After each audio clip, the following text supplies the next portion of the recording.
তুফানগঞ্জ বিনাপানি ক্লাবের মণ্ডপের ভেতরে কিন্তু আমরা এই মুহূর্তে রয়েছি। এক অন্যরকম আবহ এখানে। এক মুহূর্তে যারা দর্শনার্থীরা যারা এখানে এই পুজো মণ্ডপে যারা আসবেন তারা কিন্তু একদম ইন্দোনেশিয়ার সেই সৌর মন্দিরে যেন দেখতেই পারবেন। একদম দর্শনার্থীরা কিন্তু এখানে রয়েছেন, মন্দির ভিজিট করছেন। যারা কোথা থেকে এসছেন? আমি এই পাড়াতেই। কেমন লাগছে? হ্যাঁ, কেমন লেগেছে? খুবই ভালো, খুবই ভালো। ইন্দোনেশিয়া সৌর মণ্ডপের আদলে এই মন্দিরটা তৈরি করা হয়েছে। তো কেমন লাগছে? মানে খুবই সুন্দর। সারা পড়বে আরো যারা বাইরে। হ্যাঁ, অবশ্যই বাইরে থেকে প্রচুর লোক আসবে, এই কামনাই করি আমি। পাড়ার মেয়ে হিসেবে এটাই চাইবো।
ডিজিটাল বাংলার সকল দর্শককে আরও একবার স্বাগত জানাচ্ছি ডিজিটাল বাংলার পুজো পরিক্রমায়। এই মুহূর্তে কিন্তু আমরা রয়েছি তুফানগঞ্জ বিনাপানি ক্লাবে। এই ক্লাবেও ৭৫তম বর্ষ এবং ক্লাব যারা কর্তৃপক্ষ যারা রয়েছেন তাদের সঙ্গে একটু কথা বলবো।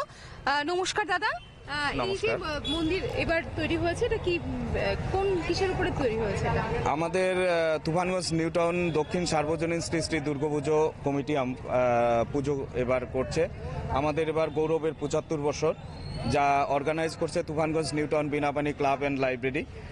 আমাদের এবছরের ৭৫তম বর্ষের পুজো, যা বৎসরের একদম শুরুর থেকে গত বছরের থেকেই পুজো শেষ হওয়ার পর থেকেই শুরু হয়েছে বিভিন্ন কর্মযজ্ঞের মাধ্যমে, বিভিন্ন সামাজিক কাজের মাধ্যমে আমরা চূড়ান্ত পর্যায়ে এসে পৌঁছে গেছি এবার আমাদের দুর্গা পুজোর উৎসবটাতে।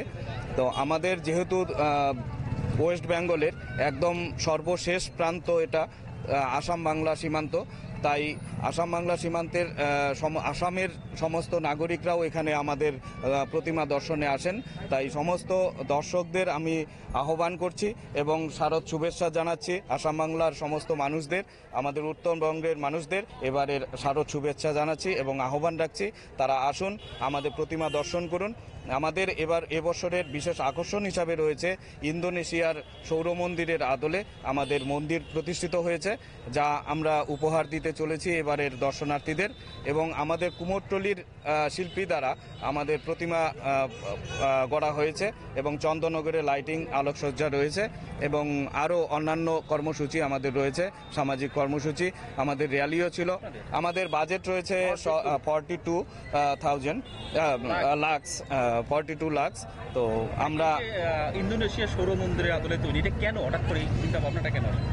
আসলে ইন্দোনেশিয়ার সৌর মন্দির আমাদের ভাবনাটাই ছিল যে এমন কিছু আমরা করব যাতে এখানকার লোকজনগুলো যারা দর্শনার্থী থাকবেন তারা যেন যেখানে গিয়ে ওই মন্দিরটা দর্শন সম্ভব হয় না সবার সাপেক্ষে, তো আমরা এমন জিনিস তুলে ধরবো যেটা দর্শনার্থীদের কাছে সেটা প্রাপ্য হয় আর কি।